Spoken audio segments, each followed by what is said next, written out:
Welcome to Voices of Esalen. I'm Sam Stern. Today I'm in Joshua Tree, actually, narrating to you on my phone from a little desert porch. Two spiky yuccas in gray pots are standing guard by the posts, off beyond the fence. There's some low gold hills, and it's under a big imposing sky that kind of suggests that there's more to the story than what I'm getting at first glance.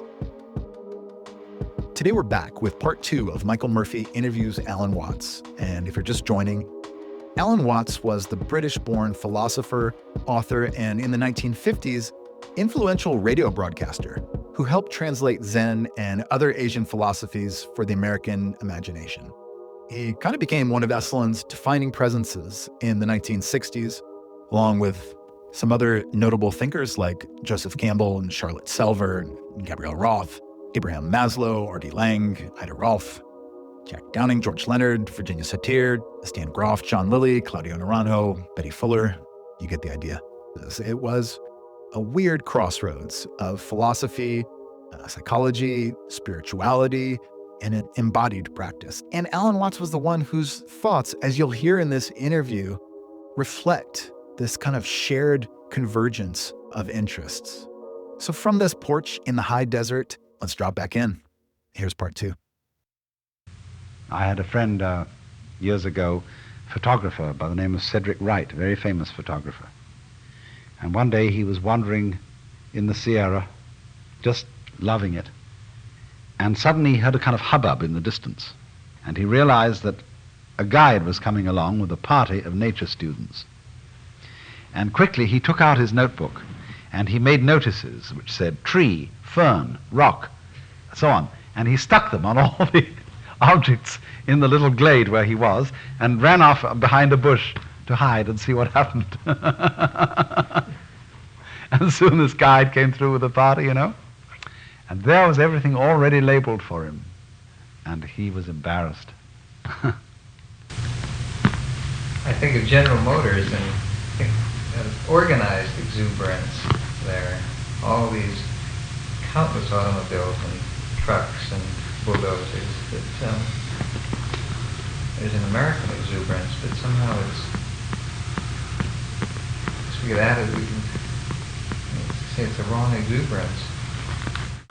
But you see, the trouble with it is, it would be all right if it was done in the name of exuberance, but it isn't. It's done in the name of serious business. I forget who it was I was reading a little while ago. It was somebody who was connected with advertising and was going around to all kinds of corporations, trying to persuade them that humorous advertising was very effective. Say, the kind of advertising that Volkswagen has been doing lately, where, they put a little Volkswagen and say, everybody wants one of these little bugs. Or they have Volkswagens all identically looking and say 1958, 59, 60, 61, 62, 63, 64. They're all identical, you see. Now, he found that he could not persuade corporations to do this because they felt it was irreverent to the corporation. They all took themselves so seriously that they felt that kind of advertising was infra dig. And so they have a kind of churchly attitude about themselves and won't go for this. So they're not really exuberant. They're prolific. I mean, they're like somebody who feels it's his duty to produce children. But he generates every one of them on an operating table with a surgeon standing there with an antiseptic spray.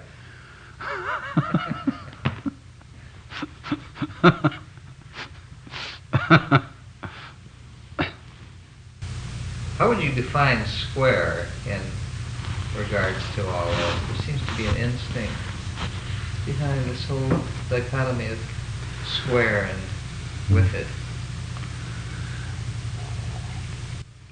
Well, I've sometimes said that a square is a person who's so far out that he doesn't know where he began.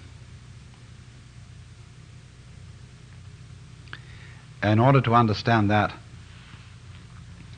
we'll have to play with one of the basic ingredients of my own philosophy, which is the Hindu mythology of the universe. Quite simply, this is the idea that the universe is entirely a drama, a let's pretend affair, and that behind all the variety and multiplicity of the world, there is a single consciousness or intelligence, which the Hindus call Brahma.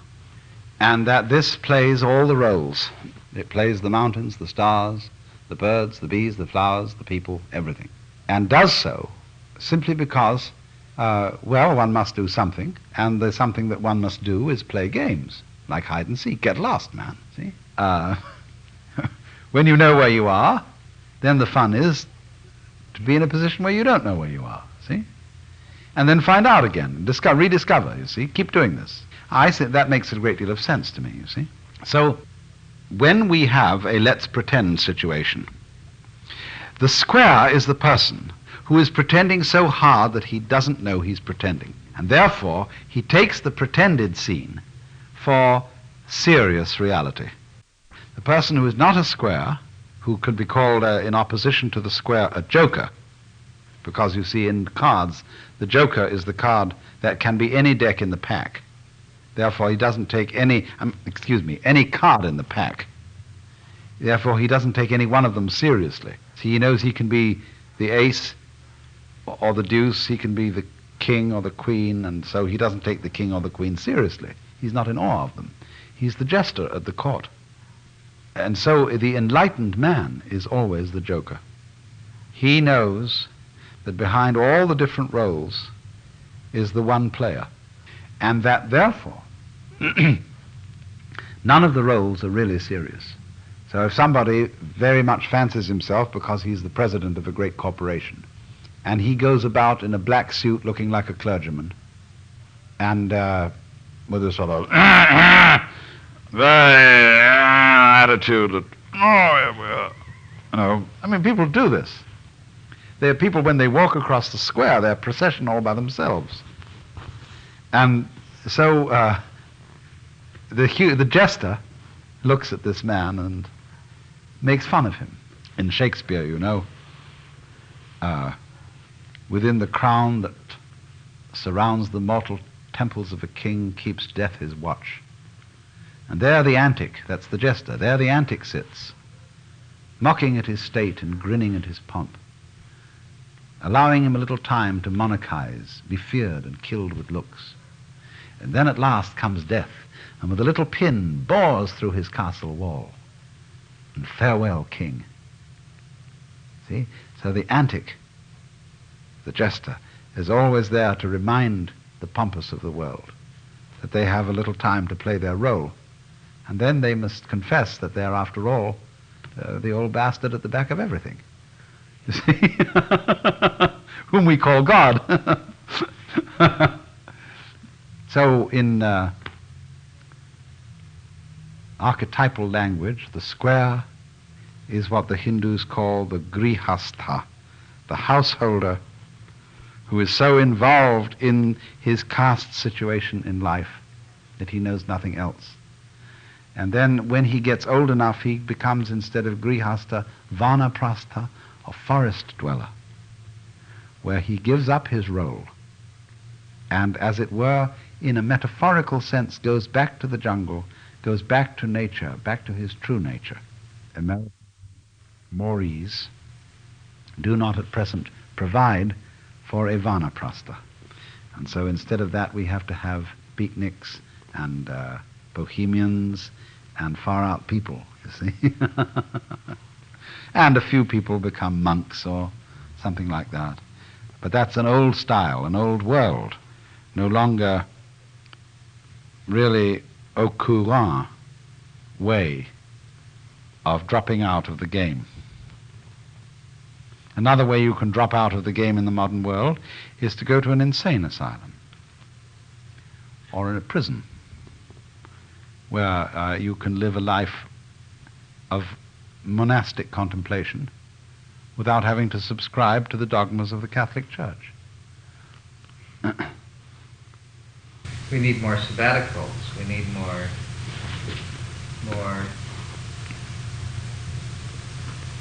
more Sabbath days.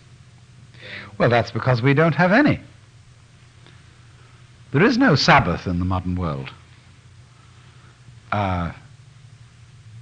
Because the Sabbath is not merely a day off from the pursuit of one's business. A Sabbath is a day behind the scenes. In other words, one day in every 7, you stop playing your role to find out who you really are. The Sabbath has simply been formalized into a day, as a matter of fact, not for stepping behind your role and finding out who you are, but as a day for laying your role on thick, so that you go to church dressed to the hilt. I mean, on a true Sabbath, everybody should go to church naked, as having divested themselves of their roles. But actually you go clothed in all the insignia of your position in society, and after a few formal acts of worship, you get a sermon which lays on heavily that you ought to carry out your role behavior faithfully during the ensuing 6 days of the week. See? There is no such thing as a Mardi Gras, a day off, a holiday, an orgy in Western culture anymore. See? All sensible cultures provided for this safety valve, but we don't have it. Oh, in a way they have Fasching in Germany and all that, those things like that, but here in the United States there's nothing of this kind. And so everybody gets, or more and more actually, bored and monotonously involved in their work because they have no real leisure. I mean, I'm fascinated by leisure in the United States. People go and work in a factory and they watch the clock all day and hope it'll soon be over, and then they get money for this, and money is supposed to be the key to pleasure.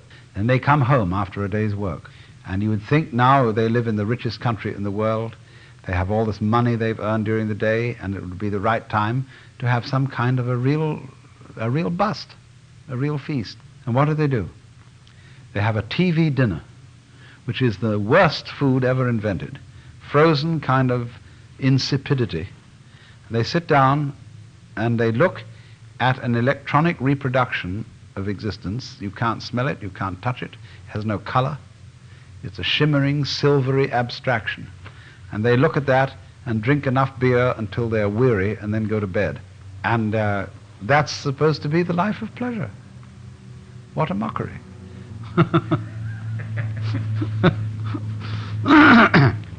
A Foster's freeze. It's kind of a cold hell, like the Buddhists have imagined cold purgatories rather than hells. But I know there's one on Lombard Street here in San Francisco. I occasionally pass it on the way out from town at night. And here on a rather chilly California night, is this enclosed glass box where there are men in white chef's hats wandering around under vivid, cold blue neon lights. And they're all screened in glass.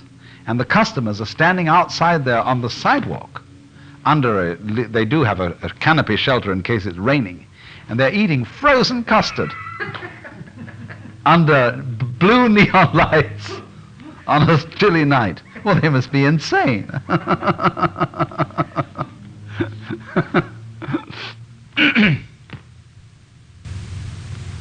And America is full of these blue hells. I mean, they're everywhere. We're just...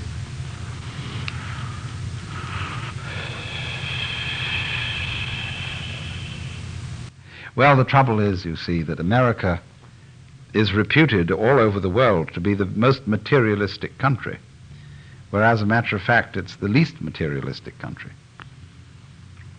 The test of materialism, you see, is this. A materialist is a person who loves material.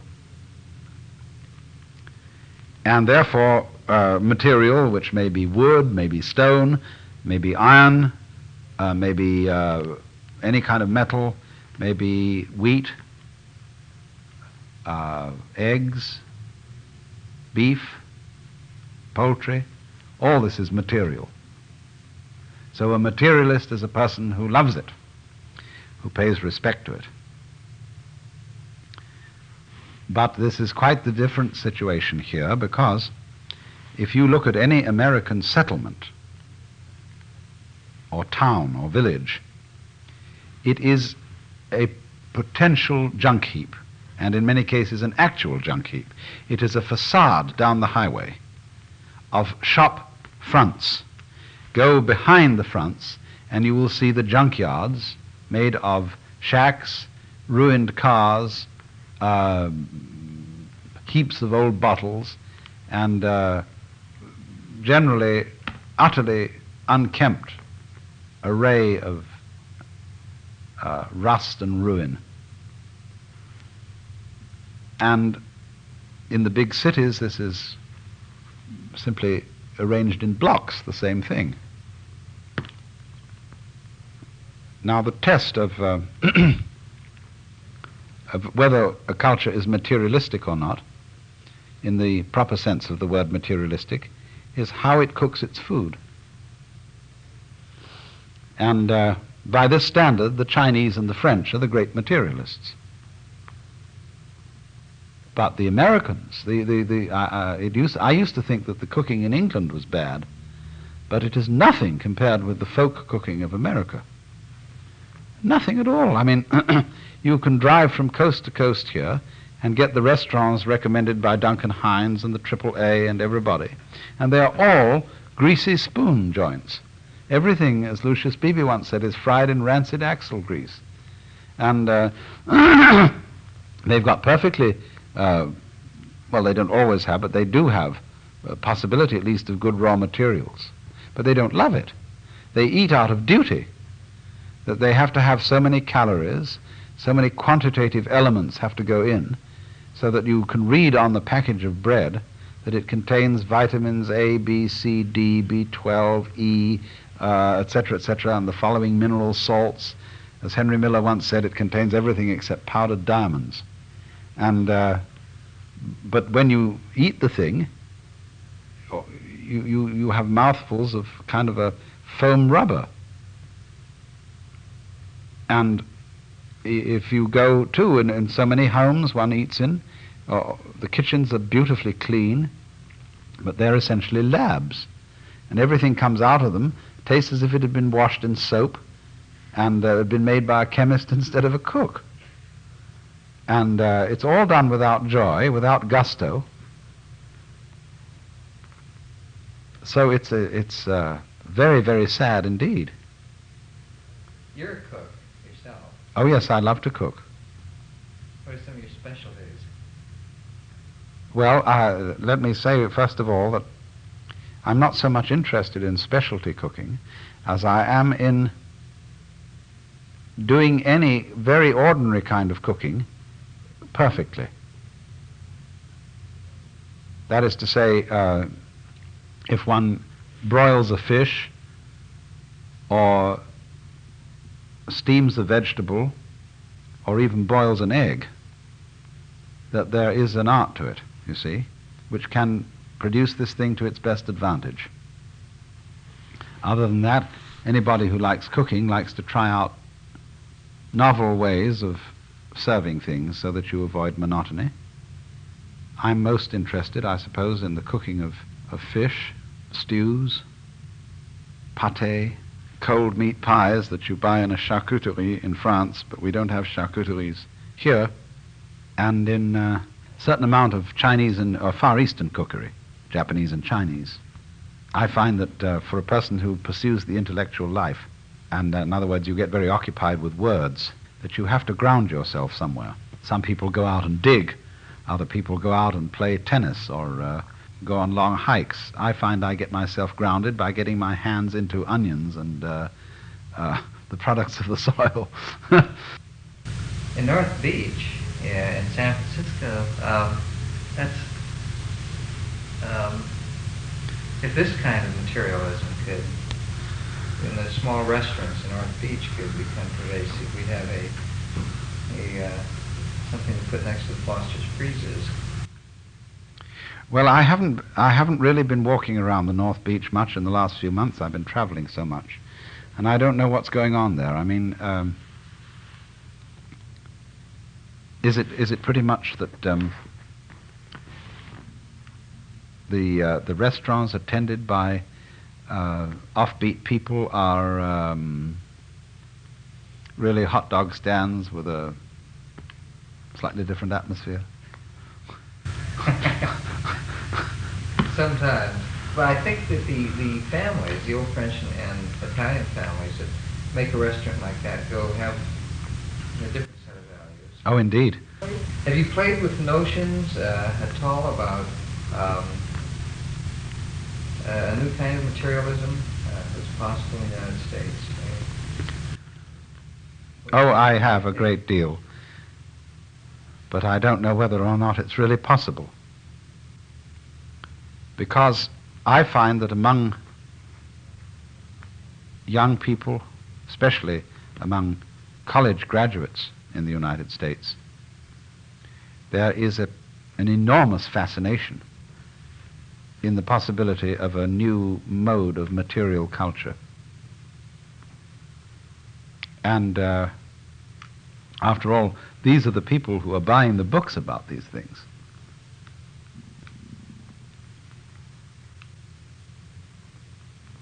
But the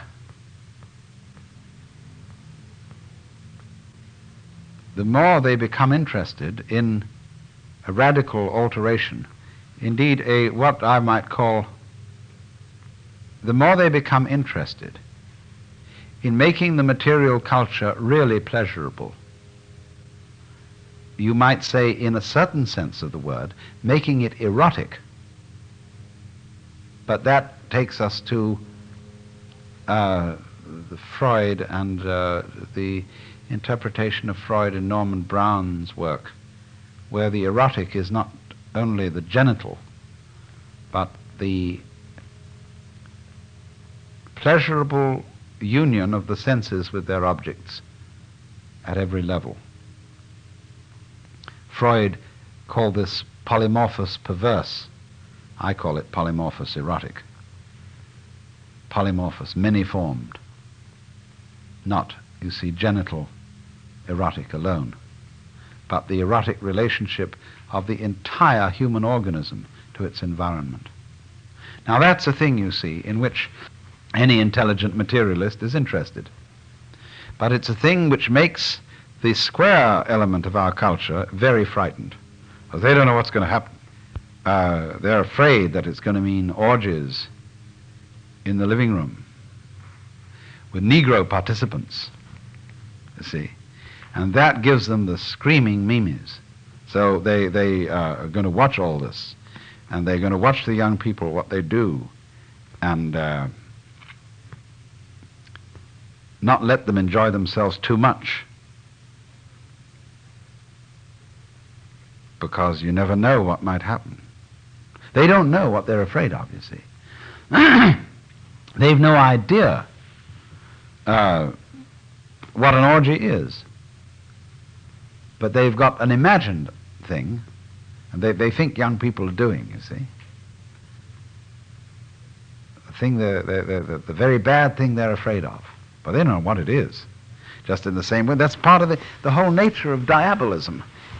If you want to be, if you're a very subtle theologian, for example, and you want to make a case for the fact that there is, in opposition to the will of God, a principle in the universe of profound evil, here's a little lesson in propaganda. The first thing is that you must not be specific as to what that evil is. The moment you get specific, your show is lost.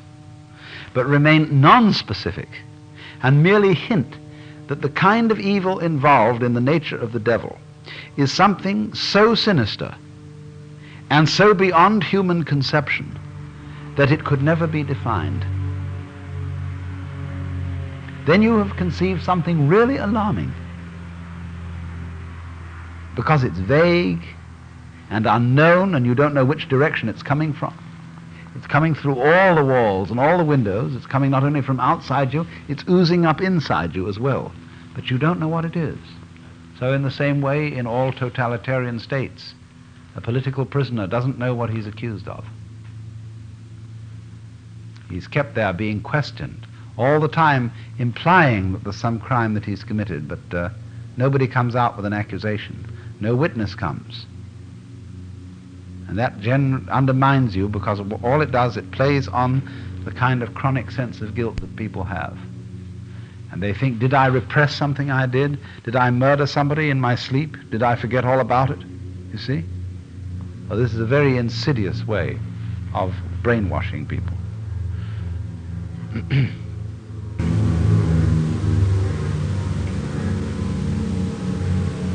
Joe Adams has compared modern psychoanalytic theories with medieval scholastic ideas as ideologies suitable for tyrants. And you might say that, or would you say that there is a tone in modern psychological theory that keeps this same rumor abroad about the devil? Of course. He's quite right. Because, you see, as Philip Reef pointed out, Freud always regarded sex as dirty. And as, therefore, when he could say that sexual motivations lay behind religion and the various products of culture, it was in fact a method of debunking and saying, after all, you human beings, however saintly, however cultured, and however respectful you may pretend to be, you're all really just a bunch of dirty old so-and-sos, and you'd better admit it. Now that is the essential tyrant's philosophy, the philosophy of pseudo-democracy, which is that everybody is equally inferior. Now the moment it becomes the prevailing philosophy, as it is now in this country, that everybody is equally inferior, it means that the police and the bureaucrats are entitled to be equally rude to everyone, unless you have a great, great deal of money and can make trouble for these officials. Otherwise, you're all lined up in a queue, as supposing you want to go to the Income Tax Bureau or go and get a passport or a visa. When foreigners apply at American consulates abroad for visas, they're all treated as equally inferior and as all possible suspects. You see? Well, that's the philosophy. And this is assisted by official psychoanalysis. Because the aim of official psychoanalysis is, in a way, to prove that everybody has an equally dirty mind. And they don't really say, they don't dig sex. They don't think now, they still say, well, you're a anal retentive type, you see. You're an oral erotic type. That means you would probably like to eat shit, you see, or something like that. I mean, they have these awful things that they enjoy classifying people by, because it proves that everybody is a kind of a louse. And they can sit back there and say, you know. Well, I think that psychoanalysis, official psychoanalysis, is a superstition, is a religion, and will be seen in another 15 to 20 years as a fad of the early 20th century. Another hell for Foster's freezes. Yes, yes. Now, of course, this, I don't want to take an extreme point of view. I do think that the perception that there is unconscious motivation and that sexual styles of motivation underlie an enormous number of things. But see, I don't think sex is dirty. I think sex is great. And but I wouldn't use that vocabulary. I wouldn't have called the nature of unconscious psychic energy, I wouldn't have called it libido, because that was a question-begging word. He might at least have called it love, but libido connects with libidinous, lecherous, lascivious, salacious, all those kind of words, you see.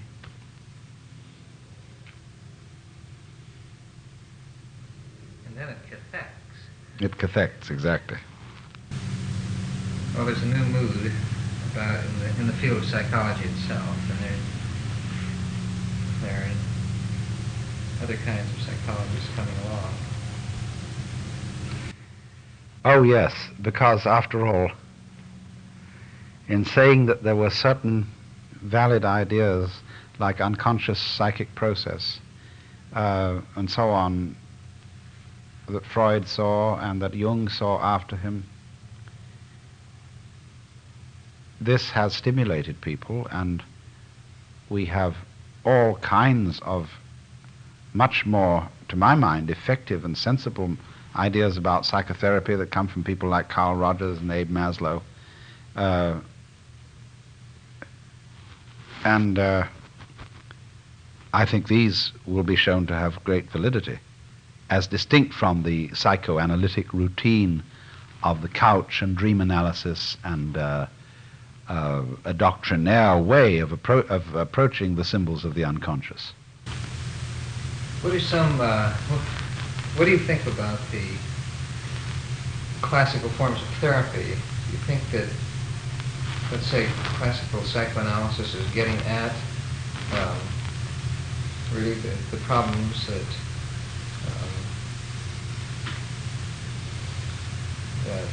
beset the patients of psychoanalysts? Certainly they do in some cases, but do you think that what do you think goes on in the therapeutic relationship? Well, I think that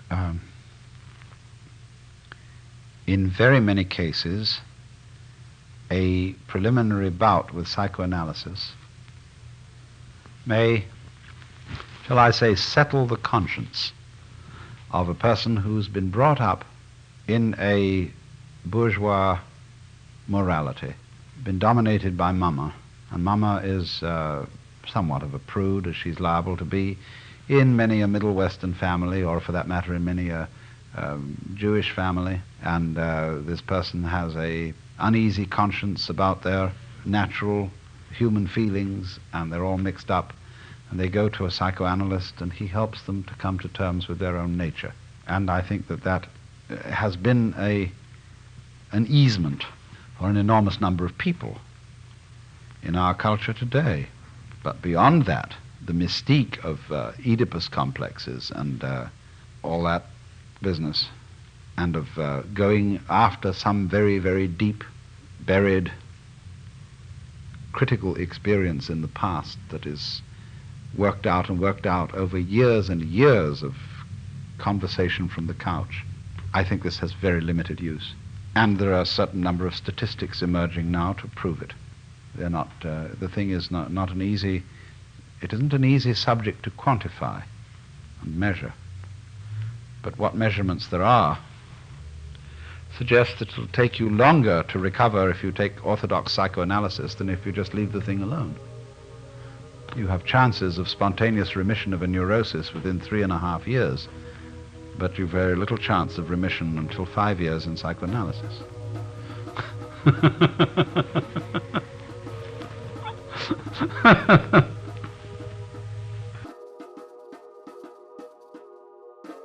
Thank you for listening to Voices of Esalen. This episode was produced in conjunction with Shira Levine. Our theme song is by Nico Holloman. In terms of editing this tape, I pretty much left it alone, apart from getting rid of some obvious audio glitches and long pauses. I do try to take the pauses out.